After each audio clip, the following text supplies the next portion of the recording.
Hi, my name's Caroline, and I'm a PhD student in classical studies.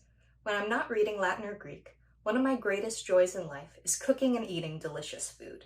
Today, I'm attempting to combine my literary and culinary passions by recreating an ancient pesto recipe, which was, for a long time, pseudographically attributed to the Roman poet Virgil.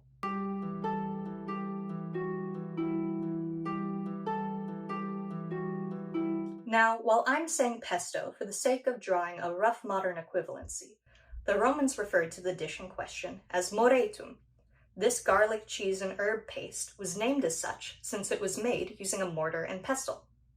Recipes for moreta span across the works of various classical authors, including Ovid, Columella, Apicius, and Pliny the Elder. This suggests a certain popularity of the dish, along with a degree of acceptability for variation in its preparation. So, if you end up wanting to recreate the recipe, but don't have some of the ingredients I'm using today, you can totally sub out whatever works for you, especially when it comes to the herbs. The recipe I'm using comes from a Pseudo-Vergilian poem known aptly as the Moretum, tentatively dated to the early 1st century CE.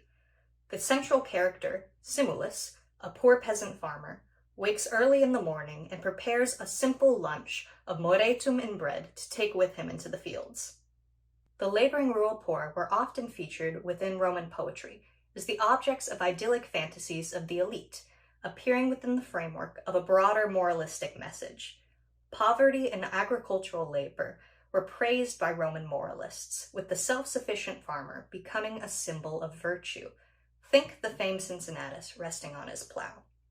The Roman elite could easily indulge in this fantasy, as the words for farmer, agricola, and colonus, could easily refer to an actual peasant working in the fields, or a wealthy landowner profiting off the labor of those he enslaved. The real Virgil's second major work, the Georgics, is itself a didactic agricultural poem.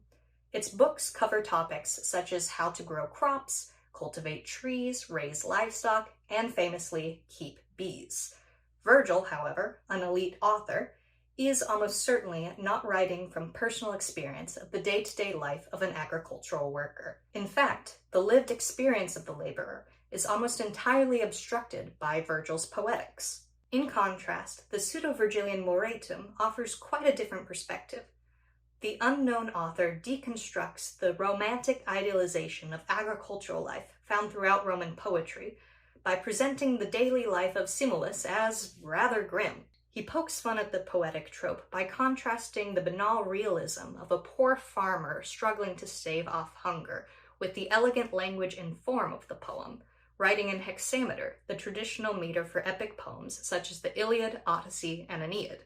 Clearly, Virgil and the author of the Moretum were writing very different agricultural poems.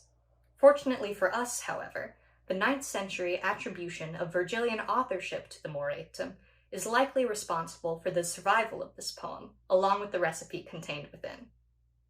To make the Moretum, we'll need garlic, salt, fresh celery, rue, and coriander, a hard cheese such as Parmesan or Pecorino, olive oil, and white wine vinegar.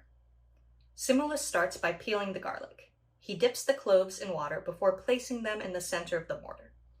While Simulus throws the outer skins on the ground, you can simply discard them or save them to add flavor to a stock. He then sprinkles on the salt, followed by the cheese, and then heaps on the fresh herbs. You'll want to grind the ingredients together until the color starts becoming less streaky. This poem actually contains one of the first appearances of the phrase a pluribus unum, one from many, here referring to the melding of the green of the herbs with the white of the cheese. After you achieve a sort of light green color, pour on a few drops of olive oil and some vinegar. Then stir more to combine. You're looking for a consistency where you can roll the moretum into a ball. Then you're ready to serve it with some fresh bread. Let's see how it tastes. Okay, it's not bad. The garlic flavor is really intense, which I was expecting. The original poem mentions the garlic makes Simulus's nostrils sting and eyes water, so pretty on par. The acidity of the vinegar, and particularly the bitterness of the rue, are trying really hard to cut through the harshness of the garlic, but I am not sure how well they're accomplishing that. For a modern palate and for the sake of one's breath, I would probably up the ratio of cheese to garlic. If I had to rate it, I would give it a generous 2.5 out of 5 stars. It is doing a lot with what would have been more readily available ingredients for a non-elite Roman in the countryside, but it is a lot of effort and quite an acquired taste. I'd say I'd be just as happy with the bread and cheese on their own, but it was super fun to make something that would have been actually eaten by people in antiquity. Food's an awesome tool for bringing people together, both across space and time. If you enjoyed this video, I'd appreciate it if you liked and subscribed. Thank you so much for watching. In proxima, amici. Valete.